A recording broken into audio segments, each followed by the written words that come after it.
नमस्कार।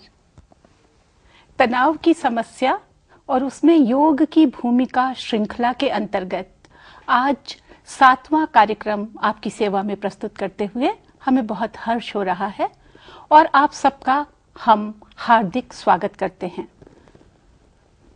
इस भाग दौड़ की जिंदगी में, हलचल से भरे हुए जीवन में खेल का अपना एक विशेष आनंद है। खेल हमें चिंताओं से मुक्त करता है, तनाव से मुक्त करता है और हमारे जीवन को एक नए आनंद और स्फूर्ति से भर देता है। इसीलिए खेल और व्यायाम का हमारे जीवन में बहुत महत्व है। आज हम इसी विषय पर चर्चा करेंगे कि किस प्रकार खेल और योग आपस में जुड़ करके हमारे जीवन में एक विशेष प्रकार का परिवर्तन लाने में समर्थ हैं। इसके लिए स्टूडियो में श्री राजेश मिश्रा जी उपस्थित हैं। आपसे उनका परिचय बहुत पुराना हो गया है अब तो। नमस्कार। और आप जानते हैं कि योग में उनका विशेष अनुभव है और योग के विभिन्न क्षेत्रों से उनका बहुत गहरा संबंध है। आज हम उनसे ये जानना चाहेंगे कि किस प्रकार योग और खेल को हम समायोजित कर सकते हैं, दोनों को एक दूसरे से जोड़ सकते हैं। खेल जब हम खेलते हैं तब हमें हमारा उद्देश्य रहता है जीतना या हारना। आज के खेलों का यही उद्देश्य है कि कौन जीतता है कौन हारता है। प्रतियोगिता और खेलों में प्रतियोगिता होना भी स्वाभाविक है, लेकिन प्रतियोगिता सकारात्मक हो यह यौगिक खेल का उद्देश्य है। प्रतियोगिता होना स्वाभाविक है, बिना प्रतियोगिता का कोई तरक्की नहीं कर सकता।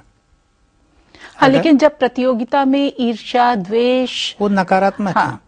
मैं हमने कहा भी कि सकारात्मक प्रतियोगिता होनी चाहिए और इसमें खेल का एक अपना महत्वपूर्ण स्थान है। खेल से एकाग्रता में वृद्धि होती है, संतुलन आता है, व्यक्ति बहिर्मुखी प्रकृति का होता है और आनंद का अनुभव भी करता है। तो इसी तरह से हम लोग अभी एक बहुत ही साधारण सा खेल देखेंगे। खेल बिल्कुल साधारण सा है, लेकिन इसमें एकाग्रता का प्रयोग है। आप जितना एकाग्र बनेंगे उतना ही आप खेल का मजा ले पाएंगे। खेल का नाम है नीर और तीर। नीर मीन्स पानी, तीर मीन्स किनारा। इसके लिए अभी आप देखेंगे कि दोनों हाथ को मोड़कर हाथ की हथेली को कमर के पास लाएंगे, कमर के ऊपर रखेंगे, अंगूठा अंदर की ओर, 4 उंगली बाहर की ओर, पेट की ओर, दोनों पैर के अंगूठा को सटाएंगे, सर सीधा। ये खेल की स्थिति है। जब मैं नीर कहूंगा तब ये सभी पीछे जाएंगे और जब मैं तीर कहूंगा तो आगे आएंगे। अगर मैं तीर तीर कहूंगा तो 2 बार आगे आएंगे, लेकिन दोनों पैर एक साथ उठना चाहिए जमीन से। तो एक बार देखिए, नीर तीर, नीर तीर।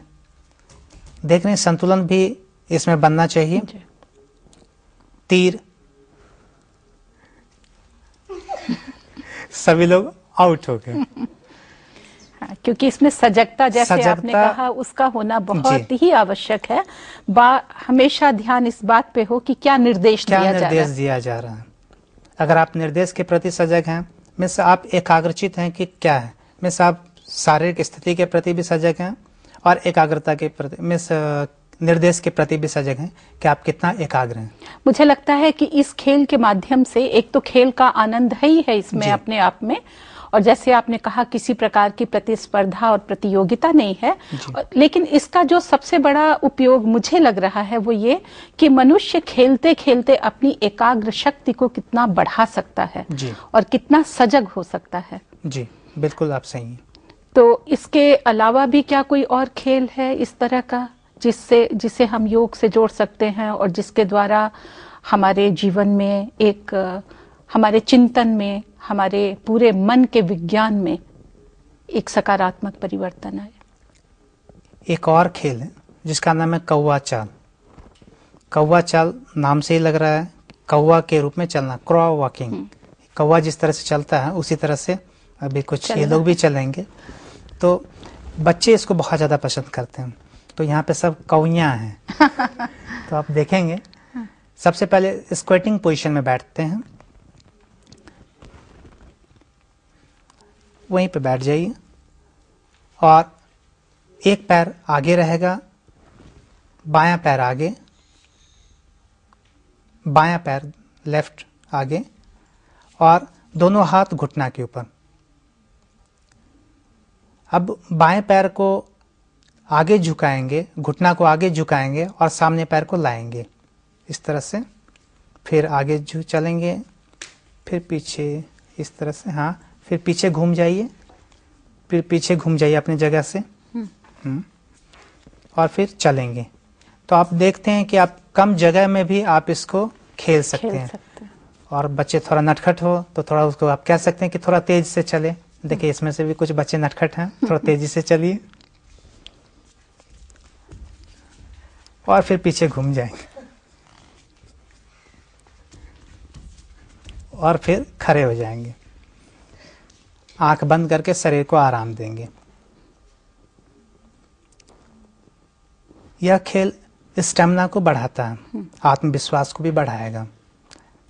खेल के लिए भी आवश्यक है कि हड्डी मजबूत हो, मांसपेशी मजबूत हो, आप जल्दी थके नहीं। यह अभ्यास इन सबों में मदद करता है।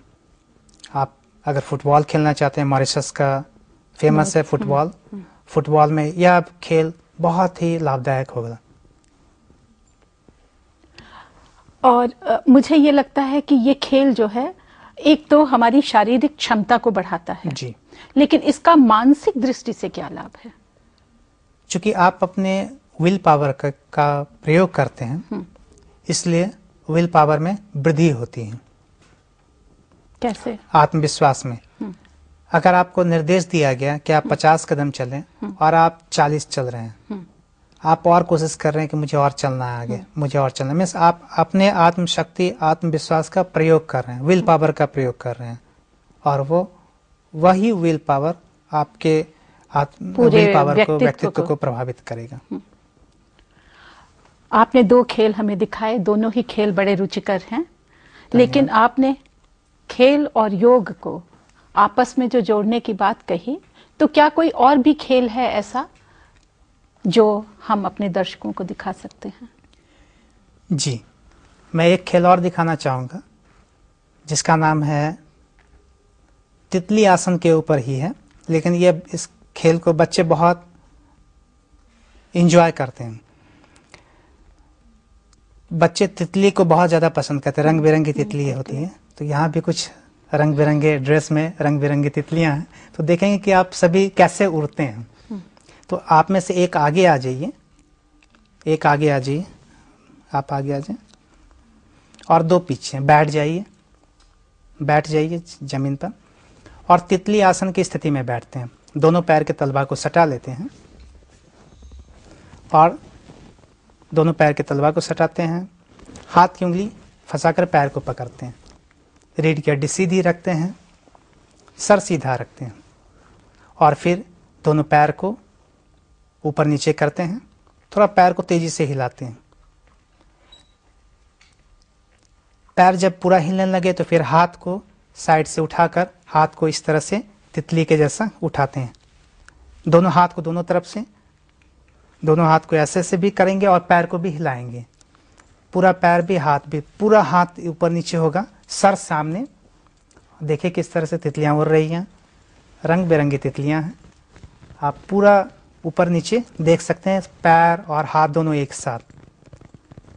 फिर कुछ समय बाद पैर को सामने फैला करके, पैर सामने फैला दीजिए, हाथ पीछे, और आंख को बंद कर आराम दे सकते हैं। यह अभ्यास बच्चों को आनंद भी देता है और सौहार्द का प्रतीक भी है। जिस तरह तितलियां एक फूल से दूसरे फूल पे, दूसरे से तीसरे, उसी तरह से यह अभ्यास सौहार्द का प्रतीक है और छोटे छोटे बच्चे इसको बहुत चाव से करते हैं।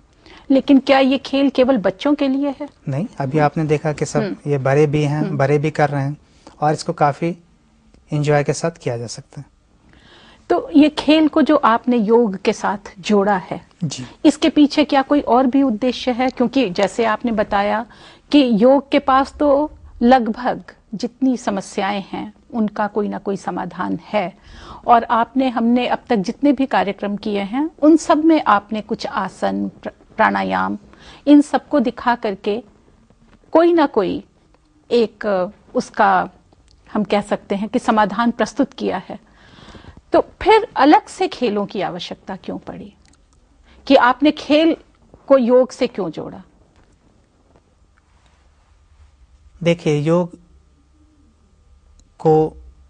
की उपयोगिता तभी होती है आधुनिक युग में जब उसका उपयोग आप दैनिक जीवन में कर सकें। अब वह समय नहीं है कि लोग घर छोड़ करके जंगल में जाकर तपस्या साधना करें जी। और आज योग इसलिए ज़्यादा पॉपुलर हो रहा है कि इसकी उपयोगिता, इसको हर एक चीज़ के साथ जोड़ा जा रहा है। खेल में किन चीज़ों की जरूरत है? आत्मविश्वास, एकाग्रता, संतुलन और सकारात्मक प्रतियोगिता। प्रतियोगिता होनी चाहिए लेकिन सकारात्मक। कुछ कभी आपने सुना होगा पेपर वगैरह में कि कभी इंडिविजुअल गेम्स होते हैं, अगर उसमें हार गया तो लोग सुसाइड कर लेते हैं।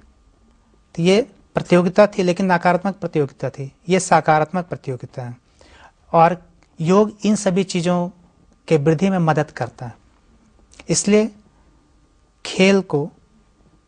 खेल के साथ योग को जोड़ने का काम मेरे गुरुजी जो हैं परमहंस जी स्वामी निरंजन सरस्वती, जो बिहार स्कूल ऑफ योगा के हैं जी। वो कहते हैं कि बच्चा एक ऐसा पौधा है, जिसको आप जितना पानी डालेंगे, जितना धूप दिखाएंगे, जितना खुला रखेंगे, नेचुरल में जितना छोड़ देंगे, उतना ही वृद्धि होगी, उतना ही फल अच्छा होगा। और खेल, आज तो बच्चे उससे बिल्कुल वंचित हो रहे हैं क्योंकि पढ़ाई का इतना बोझ है उनके ऊपर कि बचपन से ही उन्हें खेल से हटा करके हम पढ़ाई की ओर ज्यादा अग्रसर कर रहे हैं। तो मुझे ऐसा लगता है कि योग और खेल को एक साथ जोड़ करके थोड़े से खेलने के बावजूद बच्चे को बहुत अधिक लाभ मिल सकता है। और जैसा आपने कहा, ये खेल केवल बच्चों के लिए नहीं है, ये हम सब के लिए हैं। हम सब भी इस खेल का आनंद भी ले सकते हैं और अपने व्यक्तित्व को अधिक समन्वित, संतुलित और समायोजित कर सकते हैं। तो इस प्रकार के इस कार्यक्रम के लिए हम आपको बहुत धन्यवाद देते हैं, क्योंकि हमें ये नहीं मालूम था कि किस प्रकार खेल और योग आपस में जुड़ करके हम सबके व्यक्तित्व में एक नया आयाम जोड़ सकते हैं। आप सबको भी दर्शकों बहुत बहुत धन्यवाद। आप सबने लाभ उठाया होगा और भूलिएगा नहीं, खेलों को आप भी खेलिए। धन्यवाद, नमस्कार।